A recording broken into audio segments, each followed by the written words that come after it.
Okay, guys. Our last project was. Madan. Kavya, you go ahead.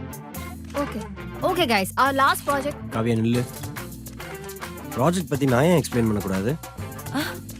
Madan, நீங்க first லேட்டா வந்ததுக்கு ப்ராப்பரான ஒரு ரீசனே கொடுக்காம நீங்க பாட்டுக்கு உள்ள வந்து மீட்டிங்கை ஸ்டார்ட் பண்ணுவீங்க. எங்க எல்லாரும் பார்த்தா எப்படி இருக்கும் உங்களுக்கு? ஸோ இப்போ வந்து உங்களுக்கு ப்ராப்பர் எக்ஸ்பிளனேஷன் வேணும், அவ்வளோதானே? எஸ். காலையில் நான் எந்திரிச்சிட்டு ஒர்க்குக்கு சின்சியராக ரெடி ஆகிட்டு வண்டியை ஸ்டார்ட் பண்ண போகிறேன். அப்பன்னு பார்த்து என் வீட்டில் இருக்கிறவங்க எனக்கு வந்து ஹெல்ப் வேணும் அப்படின்னு சொல்லி என்கிட்ட கேட்டாங்க. ஸோ அவங்களுக்கு நான் போய் ஹெல்ப் பண்ணிட்டு வரத்துக்குள்ள லேட் ஆயிருச்சு.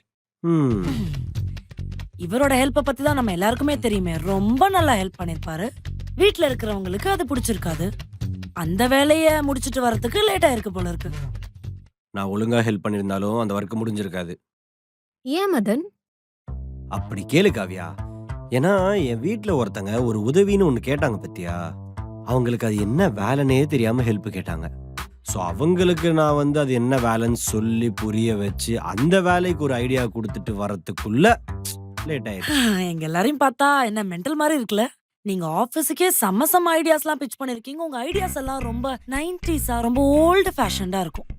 வீட்ல இருக்கிறவங்களால அதெல்லாம் எப்படி ஏத்துக்க முடியும்? நீங்களே அந்த வேலையை பாருங்கன்னு அவங்க வேலைக்கு கிளம்பியிருப்பாங்க. வேலையை முடிச்சுட்டு ஆபீஸ்க்கு வரதுக்கு லேட் ஆயிருக்கும். அப்படி சொல்லுங்க மதன். என்ன கைஸ்?